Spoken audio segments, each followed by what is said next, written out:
ചേച്ചി എത്രാമത്തെ പൊങ്കാലയും ചോദിച്ചാൽ എണ്ണം ഉണ്ടോ? ഇല്ല, എന്റെ മൂന്നാമത്തെ പൊങ്കാലയാണ്.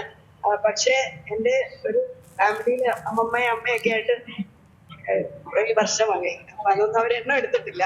അപ്പൊ അമ്മയുടെ കൂടെയാണ് ഞാൻ എല്ലാ വർഷവും ഈ 3 വർഷം പൊങ്കാലയ്ക്ക് വന്നത്.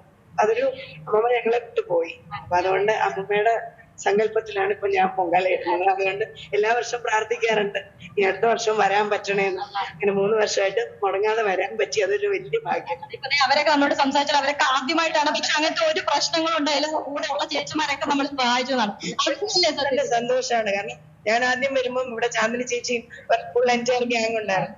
അവര് നമ്മളെ പറഞ്ഞു തന്നു. നമുക്കൊന്നും അറിയില്ല. നമ്മള് വീഡിയോയിലൊക്കെ കണ്ടിട്ടുള്ള ശീലമേ ഉള്ളൂ, അമ്മ പറഞ്ഞു തന്നിട്ടുള്ള ശീലങ്ങളേ ഉള്ളൂ. പക്ഷെ പോരായ്മകളൊക്കെ അവര് നികത്തി തന്നു, അങ്ങോട്ടും ഇങ്ങോട്ടും ഷെയർ ചെയ്യുക. അപ്പൊ അത് തന്നെയാണ് എനിക്ക് തോന്നുന്നു പൊങ്കാലയുടെ ഏറ്റവും വലിയൊരു സന്തോഷം. അത് തന്നെയാണ്. കാരണം കുറെ ഈ പറഞ്ഞ പോലെ നമ്മൾ പൊങ്കാലയ്ക്ക് മാത്രം കാണുന്ന കുറെ ആളുകളുണ്ട്. അപ്പൊ അങ്ങനെ ഒരു സന്തോഷം. ആര് അങ്ങോട്ടും ഇങ്ങോട്ടും ഒരു ഷെയറിങ്ങും ഒക്കെ മെന്റാലിറ്റി വരുന്നോട്ട് വലിയ സന്തോഷം. എന്നാ വന്നേ ഇങ്ങോട്ടേക്ക്? ഇത് തന്നെയാണോ സ്ഥിരം? എല്ലാ വർഷവും ഇവിടെയാണോ? എല്ലാ വർഷവും ഇവിടെ. ഇപ്പൊ 3 വർഷമായിട്ട് ഇവിടെ തന്നെയാണ് ഇടുന്നത്. ഞങ്ങള് തലേദിവസേ വരും. അമ്പലങ്ങളിലൊക്കെ തൊഴാൻ പോയിട്ട് അമ്മയെ കണ്ടു, തൊഴുതു, പത്മനാഭസ്വാമി ക്ഷേത്രത്തിൽ പോയി.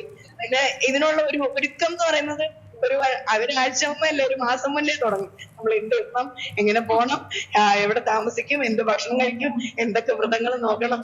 അപ്പൊ അതൊരു വലിയ സന്തോഷമാണ്. കാരണം നമുക്ക് എത്താൻ പറ്റാത്ത എത്രയോ പേരുണ്ട്. പക്ഷെ ആരോഗ്യ പ്രശ്നങ്ങളും അല്ലെങ്കിൽ എന്തെങ്കിലുമൊക്കെ ബുദ്ധിമുട്ടുകൾ കാരണം വരാൻ പറ്റാത്തവരുണ്ട്. അവർക്കൂടെ വേണ്ടിയിട്ട് ഈ വർഷം നമ്മൾ വന്ന് അവർക്കൂടെ വേണ്ടി പൊങ്കാലിടുക.